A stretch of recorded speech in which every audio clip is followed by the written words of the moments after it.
Hello friends, once again welcome back to my channel.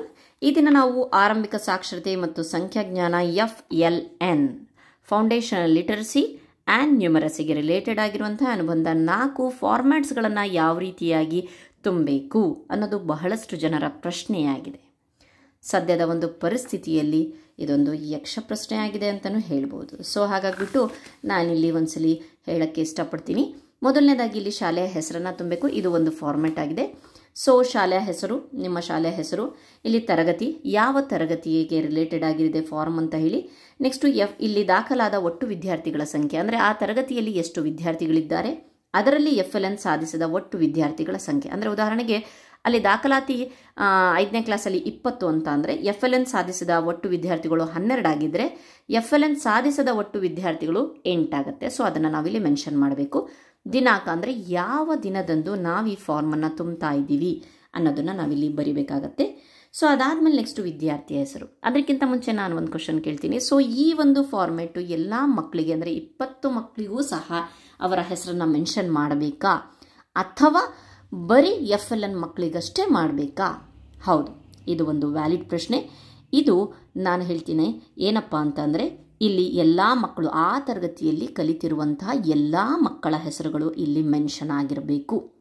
ಇಲ್ಲಿ ಅರ್ಧ ಭಾಗದಲ್ಲಿ FL ಕಲಿಕಾಫಲ ಇದೆ ಅಂತ ಅಂದರೆ ಫೌಂಡೇಶನ್ ಲಿಟರಸಿ ಅಂದರೆ ಅಕ್ಷರಜ್ಞಾನಕ್ಕೆ ಸಂಬಂಧಪಟ್ಟಂತೆ, ಮತ್ತು FN ಫೌಂಡೇಶನ್ ನ್ಯೂಮರಸಿ ಸಂಖ್ಯಾಜ್ಞಾನಕ್ಕೆ ಸಂಬಂಧಿಸಿದಂತೆ ಕಲಿಕಾಫಲಗಳು. ನಮಗೆ ಆಲ್ರೆಡಿ ಗೊತ್ತಿದೆ ಅಕ್ಷರಜ್ಞಾನಕ್ಕೆ ಒಟ್ಟು 9 ಕಲಿಕಾಫಲಗಳಿದೆ, ಸಂಖ್ಯಾಜ್ಞಾನದಲ್ಲಿ ಒಟ್ಟು 8 ಕಲಿಕಾಫಲಗಳಿದೆ. ಇದು 9, ಇದು 8. ಓಕೆ, ನೆಕ್ಸ್ಟ್ ಇಲ್ಲಿ ಬಂದುಬಿಟ್ಟು ಇಲ್ಲಿ ನೀವು ನೋಡ್ಬೋದು 1 2 3 4 5 6 7 8 9 10 ಇದೆ. ಸೊ ಅದಾದಮೇಲೆ ನೆಕ್ಸ್ಟು ಸಂಖ್ಯಾಜ್ಞಾನದಲ್ಲಿ 10 11 ಟೋಟಲ್ 17 ಅಂದರೆ 17 ಕಲಿಕಾಫಲಗಳು ಇದೆ. ಸೊ ಇಲ್ಲಿ ಏನು ಕೊಟ್ಟಿದ್ದೇನೆ, O1 O2 O3 O4. ಇದು 0 ಅಲ್ಲ, ಇದು O1 O2 O3 O4. O ಅಂತಂದರೆ ಮಗು ಸ್ಪಷ್ಟವಾಗಿ ಮಾತಾಡ್ತಾ ಇದ್ದಾನೆ ಅಂತಂದರೆ ಅದು O ಅಂತಂದರೆ ಮೌಖಿಕ ಅಂತ ಹೇಳಿ. R ಅಂತ ಅಂದರೆ ರೀಡಿಂಗ್, ಓದುವುದು ಅಂತ ಹೇಳಿ. Okay, oral, R reading, W writing. ನೀವು ನೋಡಬಹುದು 4 ಸ್ಟಾರ್ಟಿಂಗಿನ ಕಲಿಕಾಫಲಗಳು it is based on the oral competencies ಅಂತ ಅಂದರೆ ಮೌಖಿಕಕ್ಕೆ ಒಂದು ಹೆಚ್ಚು ಒತ್ತನ್ನು ಕೊಡುತ್ತೆ. ನೆಕ್ಸ್ಟು 2 5 ಮತ್ತು 6 ಕಲಿಕಾಫಲ ಇದೆಯಲ್ಲ, ಅದರೊಳಗೆ 1 2 3 ಇದೆಯಲ್ಲ, ಇದು ರೀಡಿಂಗಿಗೆ ಓದುವಿಕೆಗೆ ಸಂಬಂಧಪಟ್ಟಂತೆ. ಕೊನೆಯ 2 ಇದಾವಲ್ವಾ 8 ಮತ್ತು 9, ಅದು ರೈಟಿಂಗಿಗೆ ಸಂಬಂಧಪಟ್ಟಂತಹ ಕಲಿಕಾಫಲಗಳಾಗಿದೆ. ನೀವು ನೋಡ್ಬೋದು ನನ್ನ ಒಂದು ಹಿಂದಿನ ವಿಡಿಯೋದಲ್ಲಿ ನಾನು ಯಾವ್ಯಾವ ಕಲಿಕಾಫಲಗಳಿದ್ದಾವೆ ಅದನ್ನು ಅಚೀವ್ ಮಾಡಬೇಕು ಅಂತ ಅಂದರೆ ಯಾವ ಕಾರ್ಯತಂತ್ರಗಳನ್ನು ನಾವು ಉಪಯೋಗಿಸಬೇಕು ಮತ್ತು ಅದಕ್ಕೆ ಯಾವ್ಯಾವ ಸಂಪನ್ಮೂಲಗಳು ಬೇಕು ಅಂತ ಹೇಳಿಬಿಟ್ಟು ನಾವು ಅದರ ಬಗ್ಗೆ ವಿಡಿಯೋ ಮಾಡಿದ್ದೀವಿ. ಸೊ ನಿಮ್ಮಲ್ಲಿ ಈ ಫಾರ್ಮೆಟ್ ಇದೆ ಅಂದ್ಕೊಂಡಿರ್ತೀನಿ. ಸೊ ಇಲ್ಲಿ ನೀವು ನೋಡ್ಬೋದು ಕಲಿಕಾಫಲ ಲರ್ನಿಂಗ್ ಔಟ್ಕಮ್ 1 ಅಂತ ಹೇಳಿ. ಇದರೊಳಗಡೆ ನೀವು ನೋಡಬೇಕು ಇಲ್ಲಿ ಏನು, ತರಗತಿಯಲ್ಲಿ ಲಭ್ಯವಿರುವ ಮುದ್ರಿತ ಪಠ್ಯಗಳ ಕುರಿತು ಸಂಭಾಷಣೆ ಮತ್ತು ಮಾತುಕತೆಯ ನಡೆಸು. ಫಾರ್ ಎಕ್ಸಾಂಪಲ್ ಒಂದು ಹುಡುಗ ಆದಿತ್ಯ ಅಂತ ಹೇಳಿಬಿಟ್ಟು, ಸೊ ಇಲ್ಲಿ ನಾವು ಅವನ ಹೆಸರು ಆದಿತ್ಯ ಅಂತ ಹೇಳಿಬಿಟ್ಟು ಬರಿತೀವಿ.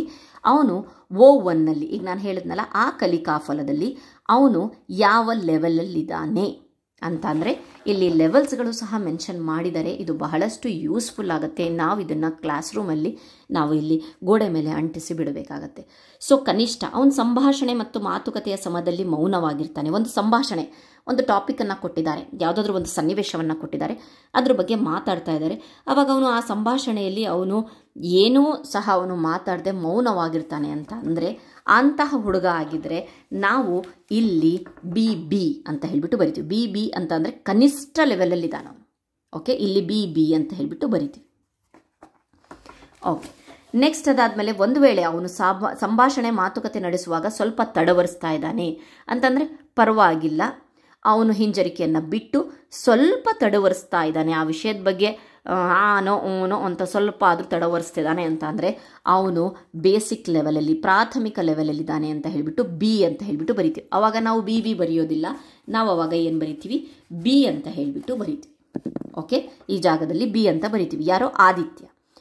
ಒಂದು ವೇಳೆ ಅವನ ಪ್ರಾವೀಣ್ಯತೆ ಆಗಿದ್ರೆ ಅವನು ಸಂಭಾಷಣೆ ಮತ್ತು ಮಾತುಕತೆ ನಡೆಸುವಾಗ ಸರಾಗವಾಗಿ ಮಾತಾಡ್ತಾನೆ, ಯಾವ ಒಂದು ಟಾಪಿಕ್ ಕೊಟ್ಟಿದ್ದಾರೋ ಅದ್ರ ಬಗ್ಗೆ ಟಾಪಿಕ್ ಅಂತ ಅಂದರೆ ಬಹಳ ಒಂದು ಕಷ್ಟದ ಟಾಪಿಕ್ ಅಲ್ಲ ಫ್ರೆಂಡ್ಸ್. ನಾವು ಒಂದು ಯೂಶುವಲ್ ದಿನನಿತ್ಯದ ಒಂದು ಮರದ ಬಗ್ಗೆ ಮಾತಾಡ್ತಿದ್ವಿ, ಅಥವಾ ಯಾವುದೋ ಒಂದು ಮನೆಯಲ್ಲಿ ಯಾವುದೋ ಒಂದು ಸೀರಿಯಲ್ ನೋಡಿದ್ವಿ ಅಂತ ಮಾತಾಡಿದ್ವಿ, ಅಥವಾ ಮನೆಯಲ್ಲಿ ಬೆಳಿಗ್ಗೆ ಅದು ತಿಂಡಿ ಬೆಳಿಗ್ಗೆಯಿಂದ ಸಂಜೆವರೆಗೆ ಏನು ಮಾಡ್ತಿದ್ಯಾ ಅನ್ನೋ ಒಂದು ಸಿಂಪಲ್ ಆಗಿರುವಂಥ ಟಾಪಿಕ್ ಕೊಟ್ಟಾಗಲೂ ಸಹ ಅವನು ನಿರರ್ಗಳವಾಗಿ ಮಾತಾಡ್ತಾ ಇದ್ದಾನೆ, ಸರಾಗವಾಗಿ ಮಾತಾಡ್ತಾ ಇದ್ದಾನೆ ಅಂತ ಅಂದರೆ ನಾವಿಲ್ಲಿ ಪಿ ಅಂತ ಹೇಳಿಬಿಟ್ಟಿವಿ. ಪಿ ಅಂತ ಅಂದರೆ ಪರ್ಫೆಕ್ಟ್, ಪ್ರಾವೀಣ್ಯತೆ ಅಂತ ಹೇಳಿ. ನೆಕ್ಸ್ಟ್ ಅದಾದಮೇಲೆ ಸುಧಾರಿತ, ಅಡ್ವಾನ್ಸ್ ಅಂತ ಅಂದರೆ ಯಾವುದೇ ಸಂಭಾಷಣೆಯಲ್ಲಿ ಸುಲಲಿತವಾಗಿ ತೊಡಗುತ್ತಾನೆ. ಬರೀ ಕೊಟ್ಟಿರೋ ಸಂಭಾಷಣೆ ಎಲ್ಲ, ನೀವು ಯಾವುದೇ ಟಾಪಿಕ್ ಕೊಡಿ, ಯಾವುದೇ ಒಂದು ವಿಷಯವನ್ನು ಕೊಡಿ, ಸುಲಲಿತವಾಗಿ ಮಾತಾಡ್ತಾನೆ ಅಂತ ಅಂದರೆ ಅವನು ಅಡ್ವಾನ್ಸ್ ಆಗಿದ್ದಾನೆ. ಆದಿತ್ಯ ಅಡ್ವಾನ್ಸ್ ಅಂತ. ಈ 4ರಲ್ಲಿ ಯಾವುದಾದ್ರೂ ಒಂದು ಸೂಟ್ ಆಗುತ್ತೆ, ಯಾವುದಾದ್ರೂ ಒಂದನ್ನು ಬರಿಬೇಕಾಗತ್ತೆ. ಬಹಳಷ್ಟು ಜನ ಕೇಳ್ತಾರೆ BBನೂ ಬರಿಬೇಕು, ಬಿನೂ ಎಲ್ಲಿ ಬರಿಬೇಕು? ಒಂದಷ್ಟೇ ಬರಿಬೇಕು. BB ಇದ್ದರೆ ಅವನು BB, ಅವನು ಬೇಸಿಕ್ ಲೆವೆಲಲ್ಲಿದ್ದರೆ B, ಪರ್ಫೆಕ್ಟ್ ಆಗಿದ್ದರೆ P, ಅಡ್ವಾನ್ಸ್ ಆಗಿದ್ದರೆ ಈ 4ನ್ನ ಯಾವ ರೀತಿಯಾಗಿ ನಾವು ಯಾವ ಮಾನಕಗಳನ್ನು ಇಟ್ಕೊಂಡು ನಾವು ಇದನ್ನು ಮಾಡಬೇಕು ಅಂತ ಅಂದರೆ ಇಲ್ಲಿದೆಯಲ್ಲ, ಇದಕ್ಕೆ ರಿಲೇಟೆಡ್ ಆಗಿರುವಂತಹ ನಾವು FLN 40% + 60% ಕಲಿಕಾ ಅಂತರದ ಒಂದು ಪ್ರಶ್ನಾಪತ್ರಿಕೆಯನ್ನು ತೆಗೆದು ಸಾಫಲ್ಯ ಪರೀಕ್ಷೆ ಮಾಡಿರ್ತೀವಲ್ಲ, ಸೊ ಅದಕ್ಕೆ ರಿಲೇಟೆಡ್ ಆಗಿ ನಾವು ಫಸ್ಟ್ ತಿಂಗಳಲ್ಲಿ ಅಂತಂದರೆ ಈಗ ನಾವು ಅದನ್ನು ತುಂಬ್ತೀವಿ. ಸೊ ನೆಕ್ಸ್ಟು O2 ಬಂದಾಗ ಇಲ್ಲಿ ನಿಮಗಿದೆ ಅದು LO2. ಪ್ರಶ್ನೆಯನ್ನು ಕೇಳುವ ಮೂಲಕ ಸಂಭಾಷಣೆಯಲ್ಲಿ ತೊಡಗುವರು ಮತ್ತು ಇತರರನ್ನು ಆಲಿಸುವರು ಅಂತ ಅಂದರೆ ಕನಿಷ್ಠದಲ್ಲಿ ಏನು ಹಿಂಜರಿತಾ ಇದ್ದಾನೆ, BB ಹಾಕ್ರಿ. ಪ್ರಾಥಮಿಕದಲ್ಲಿ ಇಲ್ಲಿ ಆಲ್ರೆಡಿ ಎಲ್ಲದನ್ನು ಕೊಟ್ಟಿದ್ದಾರೆ. ಪ್ರಾಥಮಿಕ ಅಂದರೆ ಅವನು ಏನು ಮಾಡ್ತಾನೆ, ಪರ್ಫೆಕ್ಟ್ ಅಂದರೆ ಏನು ಮಾಡ್ತಾನೆ, ಅಡ್ವಾನ್ಸ್ ಆಗಿದ್ರೆ ಏನು ಮಾಡ್ತಾನೆ ಅವನು ಅಂತ ಹೇಳಿಬಿಟ್ಟು ಎಲ್ಲ ಕೊಟ್ಟಿದ್ದಾರೆ. ಸೊ ಇದನ್ನೆಲ್ಲ ನಾವು ಸದ್ಯದ ಪರಿಸ್ಥಿತಿಯಲ್ಲಿ ಸಾಫಲ್ಯ ಪರೀಕ್ಷೆಯಲ್ಲಿ ಏನು FLN ಆಧಾರಿತ ಸಾಫಲ್ಯ ಪರೀಕ್ಷೆ ಮಾಡಿದ್ದೀವಲ್ವ, ಆ ಒಂದು ಕ್ವಶನ್ಸ್ ಏನು ತೆಗೆದಿದ್ದೀವಲ್ಲ ಅದಕ್ಕೆ ಒಂದು ಬೇಸನ್ನು ಇಟ್ಕೊಂಡು ಈ ಒಂದು ಫಾರ್ಮೆಟನ್ನು ಸದ್ಯದ ಪರಿಸ್ಥಿತಿಯಲ್ಲಿ ತುಂಬ್ತೀವಿ. ಓಕೆ, ನೆಕ್ಸ್ಟ್ ಇದನ್ನು ಬರಿತೀವಿ. ಇದೇ ರೀತಿಯಾಗಿ R1 R2ಗೆ ಇದೆ, W1 W2 ಇಲ್ಲಿವರೆಗೆ ತುಂಬ. ಅದಾದ ಮೇಲೆ ನೆಕ್ಸ್ಟ್ ಏನು ಬರುತ್ತೆ, FN ಕಲಿಕಾ ಫಲಗಳು ಬರುತ್ತೆ. FN ಕಲಿಕಾ ಫಲಗಳು ಬಂದಾಗ ಅದಕ್ಕೂ ಸಹ ಕಲಿಕಾ ಫಲಗಳು LO 10ಇಂದ ಸ್ಟಾರ್ಟ್ ಆಗುತ್ತೆ. ವಸ್ತುಗಳನ್ನು ಎಣಿಸುವರು, 99ವರೆಗಿನ 99ರವರೆಗಿನ ಸಂಖ್ಯಾರ್ಥವನ್ನು ಅಭಿವ್ಯಕ್ತಿಸುವರು ಮತ್ತು ಹೇಳುವರು ಅಂತ. ಅದಕ್ಕೆ ರೂಬ್ರಿಕ್ಸ್ ಕನಿಷ್ಠ ಅಂದರೆ 1ರಿಂದ 9 ಮಾತ್ರ ಸರಿಯಾಗಿ ಎಣಿಸಬಲ್ತಾನೆ. ಆ ಹುಡುಗ ನೋಡ್ರಿ, ಅವನು ಅಷ್ಟೇ ಎಣಿಸ್ತಾನೆ ಅಂತ ಅಂದರೆ ಅವನಿಗೆ ನೀವು BB ಅಂತ ಬರೀರಿ. ಪ್ರಾಥಮಿಕ 1ರಿಂದ 50ರವರೆಗೆ ಎಣಿಸಬಲ್ಲರು, ಅದು ನಿಧಾನವಾಗಿ ಎಣಿಸ್ತಾನೆ ಅಂತ ಅಂದರೆ ಪ್ರಾವೀಣ್ಯತೆ ಅಂತ ಅಂದರೆ ನಮ್ಮ ಕ್ಲಾಸಲ್ಲಿ ಎಲ್ಲ ರೀತಿಯ ಮಕ್ಕಳು ಇದ್ದಾರೆ, ಎಲ್ಲ ಬ್ಯಾಕ್ಗ್ರೌಂಡಿನ ಮಕ್ಕಳು ಇದ್ದೇ ಇರ್ತಾರೆ. ಸೊ ಹಾಗಾಗಿಬಿಟ್ಟು ನಾವು ಇದನ್ನೆಲ್ಲ ಒಂದು ಕಲಿಕಾ ಫಲಗಳನ್ನು ನೋಡಿಬಿಟ್ಟೆ ನಾವು ಇದನ್ನು ತುಂಬಬೇಕು. ನಾವು ಆಲ್ಮೋಸ್ಟ್ ಕ್ವಶನ್ಸ್ಗಳನ್ನು ಈ ಒಂದು ಕಲಿಕಾ ಫಲಗಳನ್ನು ಆಧಾರಿತವಾಗಿ ಇಟ್ಕೊಂಡು ನಾವು ಮಾಡಿರ್ತೀವಿ. ಸೊ ಅದನ್ನು ತುಂಬ್ತೀವಿ. ಸೊ ಅದಾದಮೇಲೆ ನೆಕ್ಸ್ಟು ಎಲ್ಲ ಮಾಡಿದ್ಮೇಲೆ ಒಟ್ಟು BB ಎಷ್ಟು ಮಕ್ಕಳು ಬಂದ್ದಾರೆ, ಒಟ್ಟು B ಎಷ್ಟು ಬಂದಿದೆ, ಒಟ್ಟು P ಎಷ್ಟು ಬಂದಿದೆ, ಒಟ್ಟು A ಎಷ್ಟು ಬಂದಿದೆ ಅಂತ ಹೇಳ್ತೀವಿ. ಕೆಳಗಡೆ ಶಿಕ್ಷಕರ ಸಹಿ. ಸೊ ಇಲ್ಲಿ ಕೊಟ್ಟಿದ್ದ ನೋಡಿ ಸೂಚನೆಯಲ್ಲಿ O ಅಂತಂದರೆ ಮಗು ಸ್ಪಷ್ಟವಾಗಿ ಮಾತನಾಡುತ್ತಿದ್ದಾರೆ, Oನಲ್ಲಿ ನಮೂದಿಸುವುದು. ಸ್ಪಷ್ಟವಾಗಿ ನಿರರ್ಗಳವಾಗಿ ಏರಿಳಿತದೊಂದಿಗೆ ಓದುತ್ತಿದ್ದಾರೆ, Rನಲ್ಲಿ ನಮೂದಿಸುವುದು.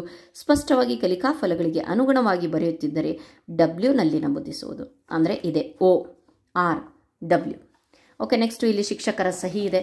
ಓಕೆ, CRP ಸಹಿ ಇದೆ. ಇದು ಮುಖ್ಯ ಶಿಕ್ಷಕರ ಸಹಿ ಇದೆ. ಇದು ಶಾಲಾ ಹಂತದಲ್ಲಿ ನಾವು ಮಾಡಿಕೊಳ್ಬೇಕಾಗಿರುವಂತಹ ಒಂದು ಫಾರ್ಮ್ಯಾಟ್. ಸೊ ಅದಾದಮೇಲೆ ನೆಕ್ಸ್ಟು ಕ್ಲಸ್ಟರ್ ಹಂತದಲ್ಲಿ ಮಾಡ್ತಾರೆ. ಸೊ ಅದನ್ನು ಅವರು CRPಗಳು ಮಾಡ್ಕೋತಾರೆ. ಸೊ ನೆಕ್ಸ್ಟು ಬ್ಲಾಕ್ ಹಂತದಲ್ಲಿ BRPಗಳು ಮಾಡ್ಕೊತಾರೆ, ಅವರು ಎಲ್ಲದನ್ನು ಮಾಡ್ಕೊತಾರೆ. ನೆಕ್ಸ್ಟು ಜಿಲ್ಲಾ ಹಂತದಲ್ಲಿ ಬರುತ್ತೆ. ಸೊ ಈ ಎಲ್ಲ ಫಾರ್ಮೆಟ್ಸ್ಗಳು ಅವರಿಗೆ ರಿಲೇಟೆಡ್ ಆಗಿರುತ್ತೆ. ನಾವು ಸದ್ಯಕ್ಕೆ ಶಾಲಾ ಹಂತದ ಒಂದು ಫಾರ್ಮೆಟನ್ನು ರೆಡಿ ಇಟ್ಕೊಂಡು ನಮ್ಮಲ್ಲಿ ಇಟ್ಕೊಂಡ್ರೆ ಆಗತ್ತೆ. So it gives a clear pictures, ಯಾವ ಮಗು ಯಾವ ಹಂತದಲ್ಲಿದೆ ಅಂತ ಹೇಳಿಬಿಟ್ಟು ನಮಗೆ ಕ್ಲಿಯರ್ ಆಗಿರುವಂಥ ಪಿಕ್ಚರನ್ನು ಕೊಡುತ್ತೆ. Thank you friends.